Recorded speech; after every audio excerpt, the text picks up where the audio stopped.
Hi, it's Dr. Biology. Yeah. Okay, so legend number two. It's got to be probably the greatest after David Attenborough, of course. So, yeah, Charles Darwin and this book here, The Origin of Species. So, I'm going to tell you a bit more about Charles Darwin, his early life, and why he is a legend of biology. Thank you.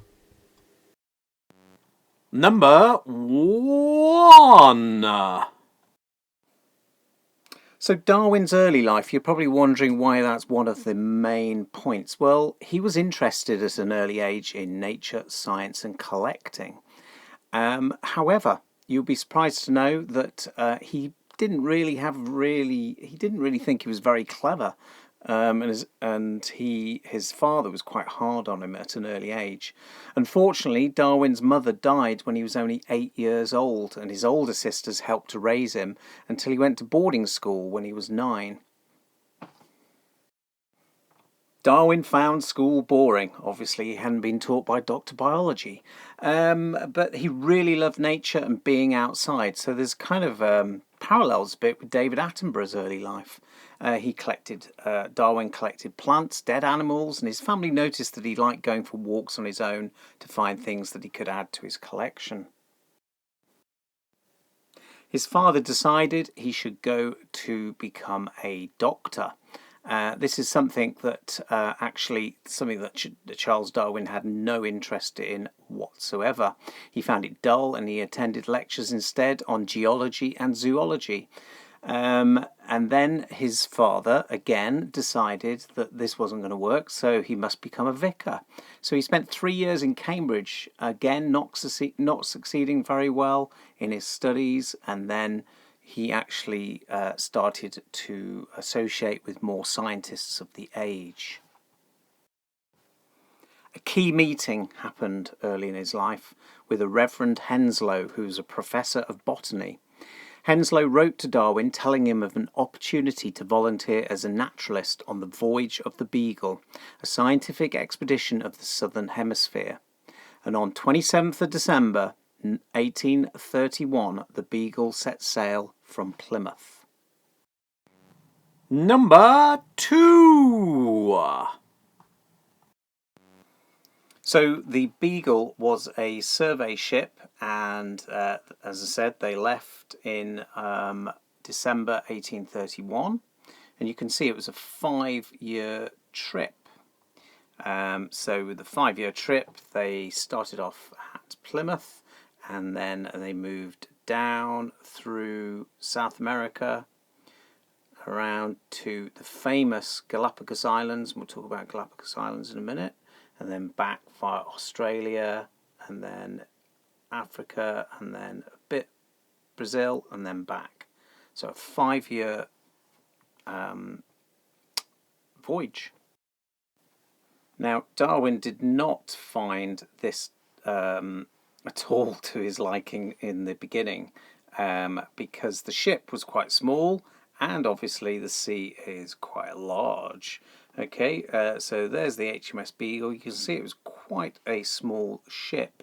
And the early challenges were how to sleep in the ship hammocks without falling out, and getting along with, famously, he didn't get along with Captain Fitzroy, who Darwin said was always very nice to him, but was always sometimes very stubborn and angry.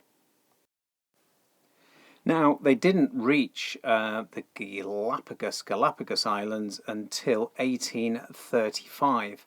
In the interim, Darwin got very ill in South America, and also he continued to look for animals, birds. He was interested in the geology of the areas. He made observations, and he kept a notebook, making notes of all of these different things, particularly the specimens that he collected, and also some ideas, well, how on earth did we get this multitude of life? Whilst on the Galapagos Islands, he did some famous studies on finches, noticing that on different islands you got different types of finches and different specialisations. So, for example, some would only eat nuts, whereas others would eat insects, whereas others would only eat pollen. He also noticed a big difference in the tortoises' population on the different islands, and they were adapted for the different conditions on the islands. At this stage, though, he didn't suddenly come up with his theories of evolution, but it did start him to question how the variety of plants and animals had adapted themselves for living in different environments.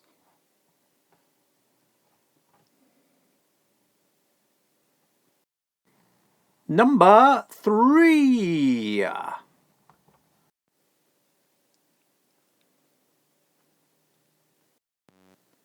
Darwin returned from his voyage and eventually he did marry Emma Wedgwood. Now, Emma Wedgwood was actually his first cousin.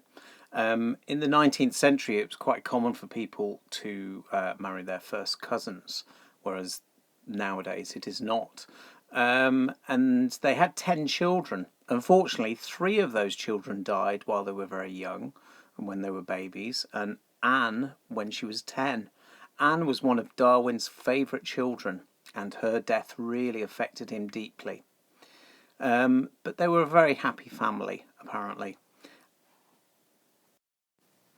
Now, Darwin, he did suffer from bad health, and there's no real evidence, but some people think that he was suffering from something called Chagas disease, which is a disease that he might have got in South America. But he had heart problems. He was very busy as well, and so therefore they decided to move to the countryside, and they moved to this house here, which is Down House down in Kent. And that is where he stayed for many, many years. Now, Darwin did not come up with his theories of evolution immediately. It took him almost 22 years to complete his book about the theory of evolution by natural selection. It was called On the Origin of Species by Means of Natural Selection. The problem was that Darwin knew that his ideas would upset many people, so he didn't write his ideas down. In 1844, Darwin was still thinking about his theory and deciding to write a bit about it. And some scientists had thought about evolution before, but no one had thought about it properly yet because there wasn't enough evidence. And so therefore Darwin knew that he wanted to make sure that he could prove he was right before he published his book.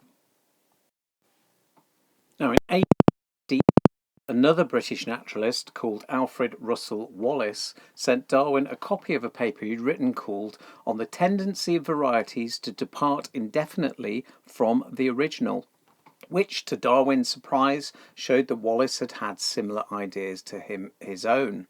Now, this made Darwin think, well, I really need to publish my theories quickly. Darwin didn't mind that Wallace had the same ideas as him, and a plan was made for both of them to present their ideas together. Darwin was a little worried that Wallace's paper was very well written, whereas he had not taken as long to write his thoughts out properly yet. Unfortunately, nobody took much notice of either of the papers, and Darwin knew that if he was going to get his ideas across properly, he needed to write in lots more detail. So eventually, in November 1859, he published the first edition of On the Origin of Species. It sold very well throughout the world and was republished many, many times. Some people did find it very exciting. Others thought that his ideas were ridiculous because at that time they didn't have enough evidence for evolution. By the time of Darwin's death, most scientists were convinced regards the theories of evolution, and he was regarded as a great scientist who had revolutionized ideas. So these days, natural selection is seen as the main theory of evolution, and there are many papers that show the evidence for natural selection. If you're interested in natural selection, please do watch one of my videos. I'm planning to do a few more videos in DrBiology.